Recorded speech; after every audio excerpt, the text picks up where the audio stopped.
अनाश्रितः कर्मफलं कार्यं कर्म करोति यः स सन्यासी च योगी च न निर्गृह्ण चाक्रिय।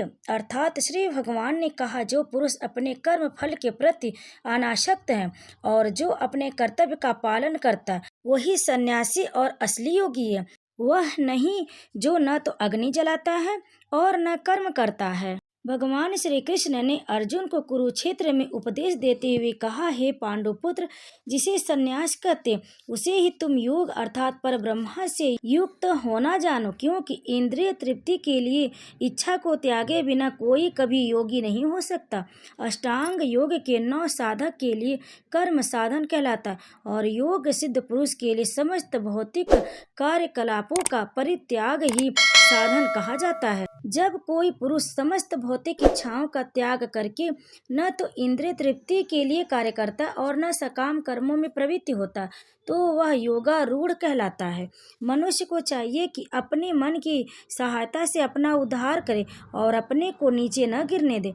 यह मन बुद्ध जीव का मित्र भी है और शत्रु भी। जिसने मन को जीत लिया उसके लिए मन सर्वश्रेष्ठ मित्र है, किंतु जो ऐसा नहीं कर पाया उसके लिए मन सबसे बड़ा शत्रु बना रहेगा। भगवान श्री कृष्ण कहते हैं, हे अर्जुन, जिसने मन को जीत लिया है उसने पहले ही परमात्मा को प्राप्त कर लिया, क्योंकि उसने शांति प्राप्त कर ली। ऐसे पुरुष के लिए सुख दुख, सर्दी गर्मी एवं मान अपमान एक से हैं। वह व्यक्ति आत्म साक्षात्कार को प्राप्त तथा योगी कहलाता, जो अपने अर्जित ज्ञान तथा अनुभूति से पूर्णतया संतुष्ट रहता। ऐसा व्यक्ति आध्यात्म को प्राप्त तथा जितेंद्रिय कहलाता। वह सभी वस्तुओं को, चाहे वे कंकड़ हों, पत्थर हों या कि सोना, एक समान देखता है। जब मनुष्य निष्कपट हितैषियों, प्रिय मित्रों, तटस्थों, मध्यस्थों, ईर्ष्यालुओं, शत्रुओं तथा मित्रों, पुण्य आत्माओं एवं पापियों को समान भाव से देखता है, तो वह और भी उन्नत माना जाता है। भगवान श्री कृष्ण कहते हैं, योगी को चाहिए कि वह सदैव अपने शरीर, मन तथा आत्मा को परमेश्वर में लगाए, एकांत स्थान में रहे और बड़ी सावधानी के साथ अपने मन को वश में करे। उसे समस्त आकांक्षाओं तथा संग्रह भाव की इच्छाओं से मुक्त होना चाहिए। योगाभ्यास के लिए योगी एकांत स्थान में जाकर भूमि पर कुशा बिछा दे और फिर उसे मृग छाला से ढके तथा ऊपर से मुलायम वस्त्र बिछा दे। आसन न तो बहुत ऊंचा हो न बहुत नीचा, यह पवित्र स्थान में स्थित हो। योगी को चाहिए कि इस पर दृढ़ता पूर्वक बैठ जाए और मन तथा इंद्रियों तथा कर्मों को वश में करते हुए तथा मन को एक बिंदु पर स्थिर करके हृदय को शुद्ध करने के लिए योगा अभ्यास करे। योगाभ्यास करने वाले को चाहिए कि वह अपने शरीर, गर्दन तथा सिर को सीधा रखे और नाक के अगले सिरे पर दृष्टि लगाए। इस प्रकार वह अविचलित तथा दमित मन से भय रहित विषय जीवन में पूर्णतया मुक्त होकर अपने हृदय में मेरा चिंतन करे और मुझे ही अपना चरम लक्ष्य बनाए। इस प्रकार शरीर, मन तथा कर्म में निरंतर संयम का अभ्यास करते हुए संयमित मन वाले योगी को इस भौतिक अस्तित्व की समाप्ति पर भगवत धाम की प्राप्ति होती है।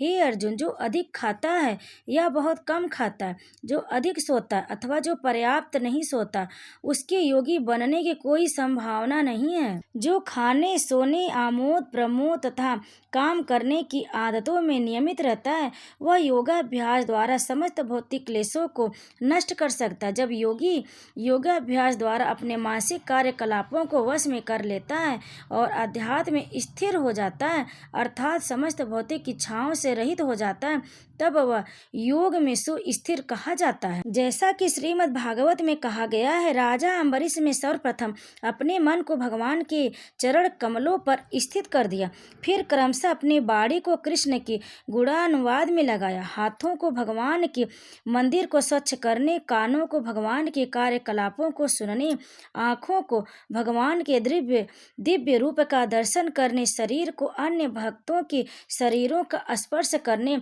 घ्राणेंद्रियों को भगवान पर चढ़ाए गए कमल पुष्प की सुगंध सूंघने, जीभ को भगवान के चरण कमलों पर चढ़ाए गए तुलसी पत्रों का स्वाद लेने, पाँवों को तीर्थ यात्रा करने तथा भगवान के मंदिर तक जाने, सिर को भगवान को प्रणाम करने तथा अपनी इच्छाओं को भगवान की इच्छा पूरी करने में लगा दिए। ये सारे दिव्य कार्य शुद्ध भक्त के सर्वथा अनुरूप हैं। भगवान श्री कृष्ण कहते, जिस प्रकार वायु रहित स्थान में दीपक हिलता डुलता नहीं, उसी तरह जिस योगी का मन वश में होता है वह आत्म तत्व के ध्यान में सदैव स्थिर रहता है। सिद्धि की अवस्था में जिसे समाधि कहते हैं, मनुष्य का मन योगाभ्यास के द्वारा भौतिक मानसिक क्रियाओं में पूर्णतया संयमित हो जाता। इस सिद्धि की विशेषता यह है कि मनुष्य शुद्ध मन से अपने को देख सकता है और अपने आप में आनंद उठा सकता है। जब आनंदमय स्थिति में वह दिव्य इंद्रियों द्वारा असीम दिव्य सुख में स्थित रहता है। इस प्रकार स्थापित मनुष्य कभी सत्य से विपथ नहीं होता है और इस सुख की प्राप्ति हो जाने पर वह इससे बड़ा कोई दूसरा लाभ नहीं मानता। ऐसी स्थिति को पाकर मनुष्य बड़ी से बड़ी कठिनाइयों में भी विचलित नहीं होता। यह निसंदेह भौतिक संसर्ग से उत्पन्न होने वाले समस्त दुखों से वास्तविक मुक्ति है। भगवान श्री कृष्ण कहते हैं, हे अर्जुन, मनुष्य को चाहिए कि संकल्प तथा श्रद्धा के साथ योगाभ्यास में लगे और पथ से विचलित न हो। उसे चाहिए कि मनोधर्म से उत्पन्न समस्त इच्छाओं को निरपवाद रूप में त्याग दे और इस प्रकार मन के द्वारा सभी ओर से इंद्रियों को वश में करे और धीरे धीरे क्रमशः पूर्ण विश्वास पूर्वक बुद्धि के द्वारा समाधि में स्थित होना चाहिए और इस प्रकार मन को आत्मा में ही स्थित करना चाहिए तथा अन्य कुछ भी नहीं सोचना चाहिए। मन अपनी चंचलता तथा अस्थिरता के कारण जहाँ कहीं भी विचरण करता हो, मनुष्य को चाहिए कि उसे वहाँ से खींचे और अपने वश में लाए। जिस योगी का मन मुझ में स्थिर रहता है वह निश्चय ही दिव्य सुख की सर्वोच्च सिद्धि प्राप्त करता। वह रजोगुण से परे हो जाता। वह परमात्मा के साथ अपनी गुणात्मक एकता को समझता है और इस प्रकार अपने समस्त विगत कर्मों के फल से निवृत्ति हो जाता है। इस प्रकार योगाभ्यास में निरंतर लगा रहकर आत्म संयमी योगी समस्त भौतिक कलमश से मुक्त हो जाता और भगवान की दिव्य प्रेमा भक्ति में परम सुख प्राप्त करता। वास्तविक योगी समस्त जीवों में मुझको तथा मुझ में समस्त जीवों को देखता है। निसंदेह स्वरूप प्रसिद्ध व्यक्ति मुझ परमेश्वर को सर्वत्र देखता है। जो मुझे सर्वत्र देखता है और सब कुछ मुझ में देखता है, उसके लिए न तो मैं कभी अदृश्य होता हूँ और न वह मेरे लिए अदृश्य होता है। जो योगी मुझे तथा परमात्मा को अभिन्न जानते हुए परमात्मा की भक्ति पूर्वक सेवा करता है, वह हर प्रकार से मुझ में सदैव स्थित रहता है। हे अर्जुन, वह पूर्ण योगी है जो अपनी तुलना में समस्त प्राणियों की उनके सुखों तथा दुखों में वास्तविक समानता का दर्शन करता है। अर्जुन ने कहा, हे मधुसूदन, आपने जिस योग पद्धति का संक्षेप में वर्णन किया वह मेरे लिए अव्यवहारिक तथा असहनीय है, क्योंकि मन चंचल तथा अस्थिर। हे कृष्ण, चूंकि मन चंचल, अस्थिर, उत्श्रृंखल, हठीला तथा अत्यंत बलवान है, अतः मुझे इसे वश में करना वायु को वश में करने से भी अधिक कठिन लगता है। भगवान श्री कृष्ण ने कहा, हे महाभाव कुंती पुत्र, निसंदेह चंचल मन को वश में करना अत्यंत कठिन, किंतु उपयुक्त अभ्यास द्वारा तथा विरक्ति द्वारा ऐसा संभव है। जिसका मन चंचल है उसके लिए आत्म साक्षात्कार कठिन कार्य है, किंतु जिसका मन संयमित है और जो समुचित उपाय करता है उसकी सफलता ध्रुव है, ऐसा मेरा मत है। अर्जुन ने कहा, हे कृष्ण, उस असफल योगी की गति क्या है जो प्रारंभ में श्रद्धा पूर्वक आत्म साक्षात्कार की विधि ग्रहण करता, किंतु बाद में भौतिकता के कारण उसे विचलित हो जाता और योग सिद्धि को प्राप्त नहीं कर पाता। हे महाभाव कृष्ण, क्या ब्रह्मा प्राप्ति के मार्ग में भ्रष्ट ऐसा व्यक्ति आध्यात्मिक तथा भौतिक दोनों ही सफलताओं से च्युत नहीं होता और छिन्न भिन्न बादल की भांति विनष्ट नहीं होता, जिसके फलस्वरूप उसके लिए किसी लोक में कोई स्थान नहीं रहता? हे कृष्ण, यही मेरा संदेह है और मैं आपसे इस पूर्णतया दूर करने की प्रार्थना कर रहा हूँ। आपके अतिरिक्त अन्य कोई ऐसा नहीं है जो इस संदेह को नष्ट कर सके। तब भगवान श्री कृष्ण ने कहा, हे पितापुत्र, कल्याण कार्यों में निरत योगी का न तो इस लोक में और न परलोक में ही विनाश होता। हे मित्र, भलाई करने वाला कभी बुराई से पराजित नहीं होता। असफल योगी पवित्र आत्माओं के लोकों में अनेकानेक वर्षों तक भोग करने के बाद या तो सदाचारी पुरुषों के परिवार में या कि धनवानों के कुल में जन्म लेता है, अथवा यदि दीर्घ काल तक योग करने के बाद असफल रहे तो वह ऐसे योगियों के कुल में जन्म लेता है जो अति बुद्धिमान है। निश्चय ही इस संसार में ऐसा जन्म दुर्लभ है। अपने पूर्व जन्म की देवी चेतना से वह न चाहते हुए भी स्वतः योग के नियमों की ओर आकर्षित होता।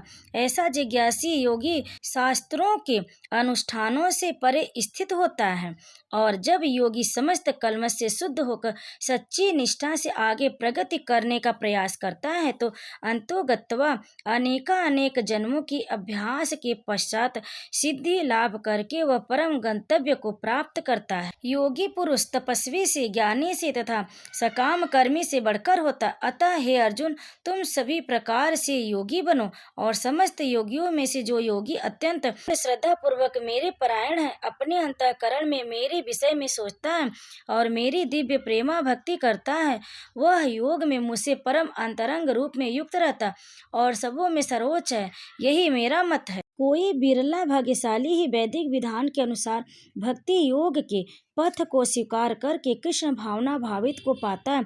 आदर्श योगी श्याम सुंदर कृष्ण पर अपना ध्यान एकाग्र करता है, जो बादल के समान सुंदर रंग वाले हैं, जिनका कमल सदृश मुख सूर्य के समान तेजवान है, जिनका वस्त्र रत्नों से प्रभापूर्ण है और जिनका शरीर फूलों की माला से सुशोभित है। उनके अंगों को प्रदीप्त करने वाली उनकी ज्योति ब्रह्मा ज्योति कहलाती। वे राम, नृसिंह, वराह तथा श्री भगवान कृष्ण जैसे विभिन्न रूपों में अवतरित होते।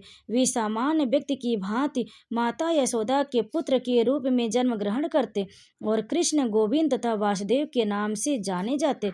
वे पूर्ण बालक, पूर्ण पति, पूर्ण सखा तथा पूर्ण स्वामी हैं, और वे समस्त ऐश्वर्य तथा दिव्य गुणों से ओतप्रोत है। जो श्री भगवान के इन गुणों से पूर्णतया अनभिज्ञ रहता है, वह सर्वोच्च योगी कहलाता है। योग की यह सर्वोच्च दशा केवल भक्ति योग से प्राप्त की जा सकती, जिसकी पुष्टि वैदिक साहित्य से होती। जिन महात्माओं के हृदय में श्री भगवान तथा गुरु में परम श्रद्धा होती है, उनमें वैदिक ज्ञान का संपूर्ण तात्पर्य स्वतः प्रकाशित हो जाता है। भक्ति का अर्थ है भगवान की सेवा, जो इस जीवन में या अगले जीवन में भौतिक लाभ की इच्छा से रहित होती। ऐसी प्रवृत्तियों से मुक्त होकर मनुष्य को अपना मन परमेश्वर में लीन करना चाहिए। जय श्री कृष्ण। भक्तों, श्रीमद् भागवत गीता का 6वां अध्याय पूर्ण हुआ। इस अध्याय को अंत तक सुनने के लिए आप सभी का बहुत बहुत धन्यवाद। जय श्री कृष्ण। राधे राधे।